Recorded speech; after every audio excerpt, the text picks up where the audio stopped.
সালাউদ্দিন যখন পাশে ছিল তাকে ইঙ্গিত করিয়া কইরা পরে পরে শব্দ বুঝি না, এখন সব করতে হবে, পরে শব্দ নাই। ও ধোঁকাবাজি আমরা দেখেছি আর দেখতে চাই না। ইসলামের পক্ষে জমিনের উপর আজকে যদি ইসলামের পক্ষে আমরা আওয়াজ তুলতে পারি, এই বাংলাদেশের মধ্যে যারা বিদেশে বসে আমাদেরকে গোলাম বানাবে, ইসলামের বিরুদ্ধে ষড়যন্ত্র করবে, ওদেরকে উৎখাত করে বঙ্গোপসাগরে নিক্ষেপ করতে পারবো, সবাই এসে গেছে ইনশাআল্লাহ।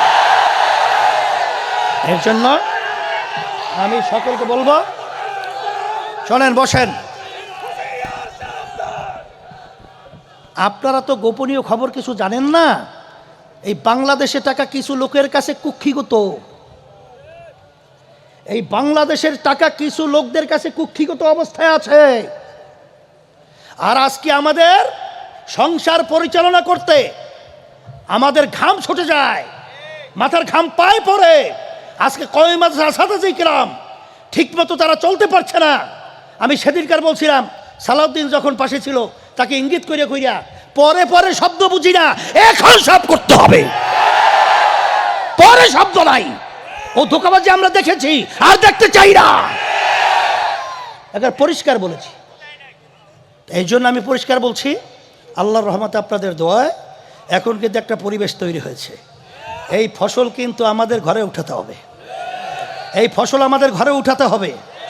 এবং আল্লাহর রহমতে ফসল উঠাবার পরিবেশ তৈরি হয়ে গেছে। এখন আপনি আর আমি যদি নাকে তৈল দিয়ে ঘুমাই, তাহলে ঘরের সব সম্পদ কিন্তু অন্যত্র চুরি হয়ে যাবে। ওই যে গ্রামে একটা কথা বলে সবসময়, ঘরের ভিতরে চোর ঢুকছে, স্ত্রী বলতেছে চোর আসছে, ওঠেন না, বলে দেখি চোরাই কি করে। কথা যদিও ওটাকে হাস, কিন্তু বাস্তবতা কিন্তু মোটেও কম না। শেষ পর্যন্ত বালাজবাব নিয়ে যাইতেছে, কি করলেন আপনি, উঠলেন না, সব নিয়ে চলে যাচ্ছে। এখন দৌড়াইলে কি আর সম্পদ হওয়া যায়? এই সুযোগ কিন্তু এসে গেছে। আমি আর কথা বেশি লম্বা না করে আমি সংক্ষেপ বলছি, আপনারা উপস্থিতি, আপনাদের দোয়া, আপনাদের চেয়ে সম্মানিত তো কেউ নাই। হাদিসের ভিতরে তলবে এলেমদের ব্যাপারে, ওলামায়ে কেরামদের ব্যাপারে যে সম্মানের কথা আল্লাহ বলেছেন, আপনারা দোয়া করবেন তো মিসাইলের মতো আল্লাহ কবুল করবে ইনশাআল্লাহ। সেই দোয়াটাই চাচ্ছি। এবং দ্বীনের খাদেম হিসাবে আল্লাহ যেন আমাদেরকে কবুল করেন এবং আমাদের দেশকে আল্লাহ যেন সর্বত্র ষড়যন্ত্র রক্ষা করেন এবং বিশেষ করে ইসলামের পক্ষে শক্তি যেন উত্থান হয় এবং জালেমরা যেন নিপাত যায়, খুনিরা যেন নিপাত যায়, চাঁদাবাজরা যেন নিপাত যায়।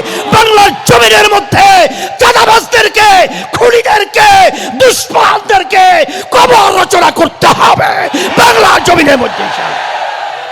এই আশাবাদ ব্যক্ত করে সকলকে আহ্বান জানিয়ে আপনারা সবাই ভালো থাকেন। আমরাও দোয়া চাই, দোয়া করি আল্লাহ যেন কিয়ামতের ময়দানে একত্রিত হয়ে আল্লাহ যে মেহমানখানা বানাইয়া রাখছেন বেহেশত, আল্লাহ ঢোকার তৌফিক দান করেন। আখির দাওয়ানা আলহামদুলিল্লাহি রাব্বিল আলামিন।